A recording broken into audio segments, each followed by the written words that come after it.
اور جب موسیٰ نے اپنے شاگرد سے کہا کہ جب تک میں دو دریاؤں کے ملنے کی جگہ نہ پہنچ جاؤں ٹلنے کا نہیں، خاص صدیوں چلتا رہوں، پھر جب وہ دونوں ان دریاؤں کے سنگم پر پہنچے تو اپنی مچھلی بھول گئے۔ پھر اس مچھلی نے دریا میں سرنگ کی طرح اپنا رستہ بنا لیا۔ جب آگے چلے تو موسیٰ نے اپنے شاگرد سے کہا کہ ہمارا کھانا لاؤ، اس سفر سے ہم کو بہت تکان ہو گئی ہے۔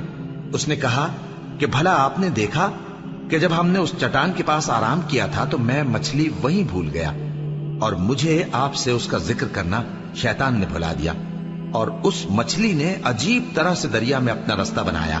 موسیٰ نے کہا یہی تو وہ مقام ہے جسے ہم تلاش کرتے تھے۔ تو وہ اپنے پاؤں کے نشان دیکھتے دیکھتے لوٹ گئے۔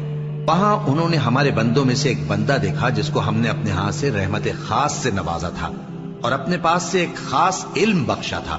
موسیٰ نے ان سے جن کا نام خضر تھا کہا کہ جو علم اللہ کی طرف سے آپ کو سکھایا گیا ہے، اگر آپ اس میں سے مجھے کچھ بھلائی کی باتیں سکھائیں تو میں آپ کے ساتھ رہوں۔ خضر نے کہا کہ تم میرے ساتھ رہ کر صبر نہیں کر سکو گے، اور جس بات کی تمہیں خبر ہی نہیں اس پر صبر کر بھی کیسے سکتے ہو؟ موسیٰ نے کہا اللہ نے چاہا تو آپ مجھے صابر پائیے گا، اور میں آپ کے ارشاد کے خلاف نہیں کروں گا۔ خضر نے کہا اگر تم میرے ساتھ رہنا چاہو تو شرط یہ ہے مجھ سے کوئی بات نہ پوچھنا جب تک میں خود اس کا ذکر تم سے نہ کروں۔ تو دونوں چل پڑے، یہاں تک کہ جب کشتی میں سوار ہوئے تو خضر نے کشتی کو پھاڑ ڈالا۔ موسیٰ نے کہا کیا آپ نے اس کو اس لیے پھاڑا ہے کہ سواروں کو غرق کر دی؟ یہ تو آپ نے بڑی عجیب بات کی۔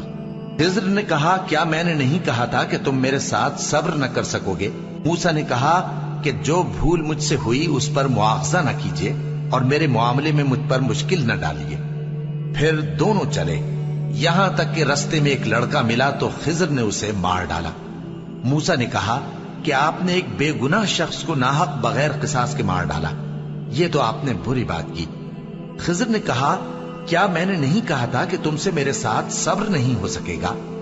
انہوں نے کہا کہ اگر میں اس کے بعد پھر کوئی بات پوچھوں یعنی اعتراض کروں تو مجھے اپنے ساتھ نہ رکھیے گا کہ آپ میری طرف سے عذر کے قبول کرنے میں حد کو پہنچ گئے ہیں۔ پھر دونوں چلے، یہاں تک کہ گاؤں والوں کے پاس پہنچے اور ان سے کھانا طلب کیا۔ انہوں نے ان کی ضیافت کرنے سے انکار کیا۔ پھر انہوں نے وہاں ایک دیوار دیکھی جو گرا چاہتی تھی تو خضر نے اس کو سیدھا کر دیا۔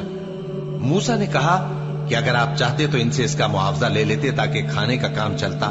خضر نے کہا کہ اب مجھ میں اور تم میں علیحدگی، مگر جن باتوں پر تم صبر نہ کر سکے میں ان کا تمہیں بھید بتائے دیتا ہوں کہ وہ جو کشتی تھی غریب لوگوں کی تھی جو دریا میں محنت کر کے یعنی کشتیاں چلا کر گزارا کرتے تھے، اور ان کے سامنے کی طرف ایک بادشاہ تھا جو ہر اچھی کشتی کو زبردستی چھین لیتا تھا۔ تو میں نے چاہا کہ اسے عیبدار کر دوں تاکہ وہ اسے غصب نہ کر سکے، اور وہ جو لڑکا تھا اس کے ماں باپ دونوں مومن تھے۔